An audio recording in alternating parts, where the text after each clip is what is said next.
I'd like to thank the City of Rancho Mirage and the Rancho Mirage Library for their continued support. Welcome to the World Report Economic Update.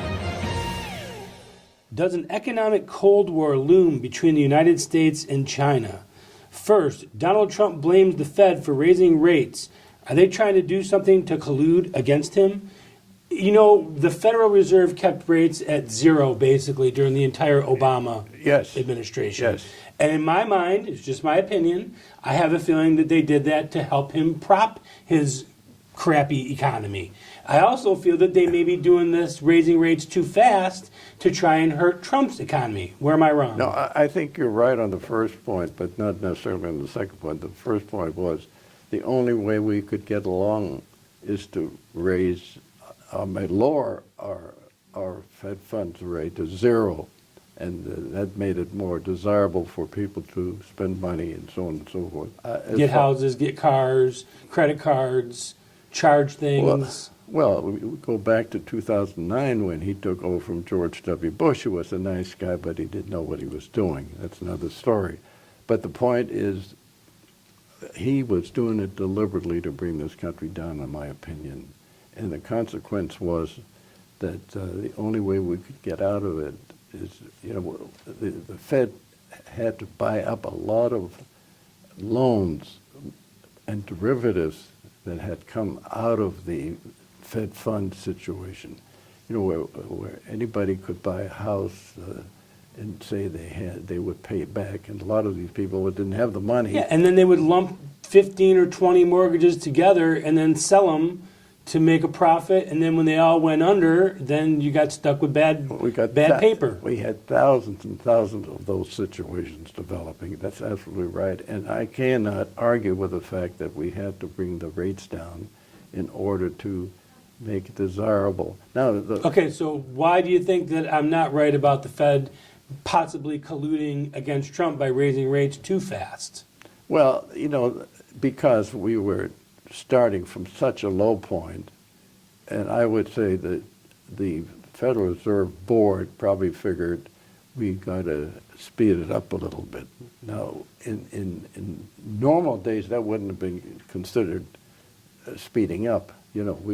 Especially when we had the huge amount of increase in our fund rates in the 60s and the 70s. I mean, when Reagan got into power, he got the thing controlled. It was at 18%, wasn't it? It was 18% for a mortgage, 18 to 20% for a mortgage.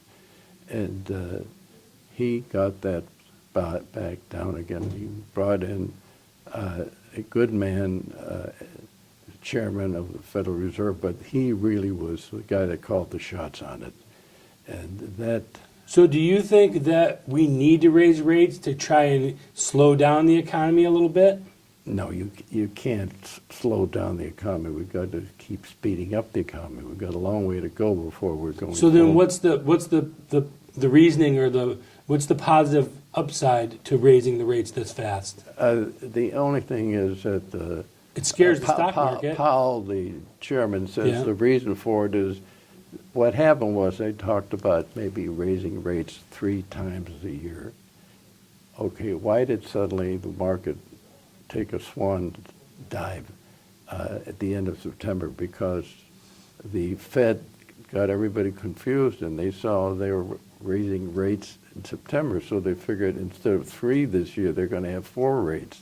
That's what caused the confusion. After they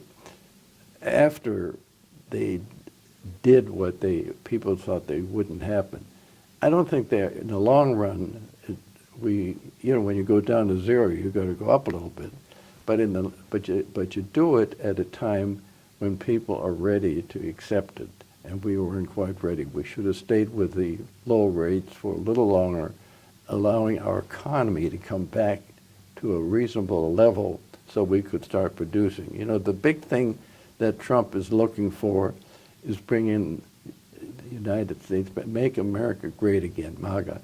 That means let's build more factories, let's build more bridges, let's take care of our dams and so on and so forth.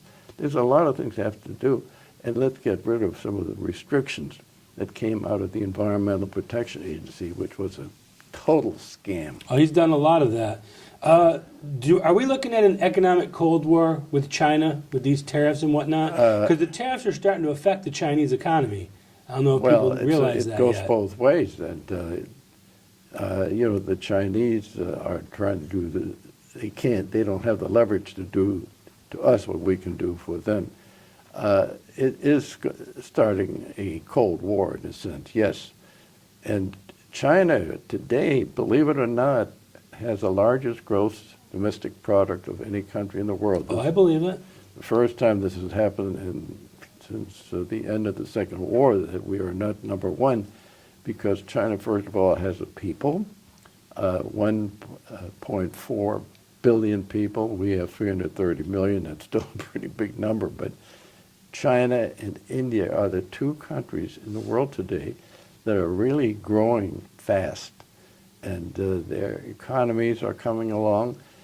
China is very clever. This guy Xi Jinping, he'll be there. It's like a Mao Zedong. Do you think that they're manipulating the yuan? I don't think it's a matter of manipulation. It's a matter of the fact that they're just very smart. They're just very smart. They know how to do business. Yeah, but the point is they are very, very productive. Why? And the other thing is that you don't have this melting pot. Chinese are Chinese, Japanese are Japanese, Vietnamese are Vietnamese. It's a good point. South Korean or South Korean. America, we've got everything. Well, I'm not saying it's a bad thing, but I'm just saying you don't have the one culture. Well, but you really have in China and India, you have, shall we say, pleasant dictatorships. I mean, they don't, not the Hitler or Stalin type, right. But you still have dictatorships. You don't go against the leaders.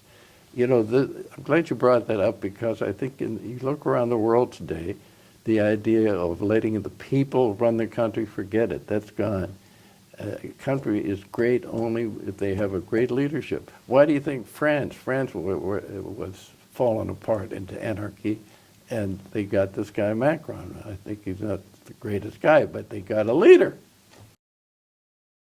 I'd like to thank the City of Rancho Mirage and the Rancho Mirage Library for their continued support.